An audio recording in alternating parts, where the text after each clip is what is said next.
Welcome back to Financial Cake, where we make managing your money a piece of cake. Today, we're diving into a foundational concept that separates the wealthy from everyone else.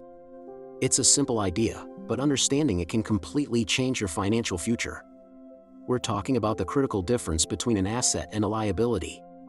Getting this right is the first step on the path to building real, lasting wealth. So, what exactly is an asset? Forget the complicated definitions you might have heard in an accounting class. The simplest, most powerful definition comes from Robert Kiyosaki, author of Rich Dad, Poor Dad. An asset is anything that puts money in your pocket. That's it. It's something you own that generates income for you, month after month, year after year. Think of it like a golden goose that lays golden eggs. The goose is the asset, and the eggs are the income it produces. You want to collect as many of these golden geese as you can. Examples of true assets include things like a rental property that generates positive cash flow after all expenses are paid. The rent your tenants pay is money flowing into your pocket every single month. Another example is a dividend-paying stock. The company you've invested in shares its profits with you, and those dividend payments are cash deposited directly into your account. You could also own a business that runs without your constant, hands-on involvement. The profits from that business are income that flows to you, the owner. Even intellectual property, like a book you've written or a course you've created, can be an asset. Every time someone buys it, you earn a royalty or a fee, putting more money in your pocket. The key takeaway is this: assets generate income. They work for you, so you don't have to work as hard for your money. The wealthy understand this and focus their lives on acquiring income-producing assets. Now, let's talk about the other side of the coin, liabilities. If an asset puts money in your pocket, a liability does the exact opposite. A liability is anything that takes money out of your pocket. These are the things you own that have ongoing costs. They are financial drains, constantly siphoning money away from you. Think of a liability as a hungry pet that you have to keep feeding. It doesn't produce anything for you, it just consumes your resources. The most common and misunderstood liability is the house you live in. We're often told from a young age that buying a home is the best investment you'll ever make, that your house is your biggest asset. But if we use our simple definition, is that really true? Let's break it down. Does your primary residence put money in your pocket each month? No, quite the opposite. You have a mortgage payment that takes a huge chunk of your income. You have property taxes, which you have to pay every single year, whether you have a mortgage or not. You have homeowner's insurance, another mandatory recurring expense. And then there's maintenance and repairs. The roof will eventually leak, the water heater will break, and the lawn needs to be mowed.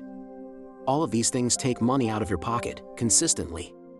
Therefore, according to our powerful, simple definition, the house you live in is not an asset. It's a liability. Now, this doesn't mean you shouldn't own a home. There are many great non-financial reasons to own the place you live. It provides stability for your family and a sense of community. But from a purely financial perspective, it's a liability because it consumes your cash flow instead of generating it. Other common liabilities include your personal car. You have car payments, insurance, fuel costs, and maintenance. All of these take money out of your pocket. Credit card debt is another major liability. The interest payments are money flying out of your wallet, making the banks richer, not you. Even that fancy new phone or the latest tech gadget can be a liability. You might have a monthly payment plan, and it certainly isn't generating any income for you. It's an expense. The middle class and the poor often spend their lives acquiring liabilities that they think are assets. They buy bigger houses, fancier cars, and more stuff, all on credit. This creates a cycle of working harder and harder just to pay for all their liabilities. It's what's known as the rat race. You run faster and faster on the hamster wheel, but you never actually get anywhere. The wealthy, on the other hand, play a different game. They focus on using their income to buy assets first. They live below their means and use the surplus cash to acquire things that will generate even more cash. They buy another rental property, more dividend stocks, or invest in a new business venture. Their assets then generate more income, which they use to buy even more assets. It becomes a powerful, self-perpetuating cycle of wealth creation. Their assets pay for their liabilities. A rich person might own a beautiful home and drive a luxury car, but they don't pay for it with their salary from a job. They pay for it with the passive income generated by their portfolio of assets. Their rental properties, stock dividends, and business profits pay for their lifestyle. This is the secret. This is the fundamental shift in mindset that creates millionaires and billionaires. Focus on building your asset column, not your liability column. Every dollar you spend is a choice.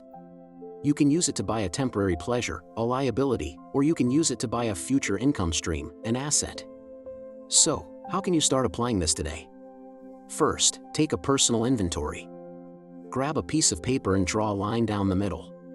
On one side, list all of your assets, the things that currently put money in your pocket. On the other side, list all of your liabilities, the things that take money out of your pocket. Be brutally honest with yourself. For most people starting out, the asset column will be empty, and the liability column will be long. That's okay.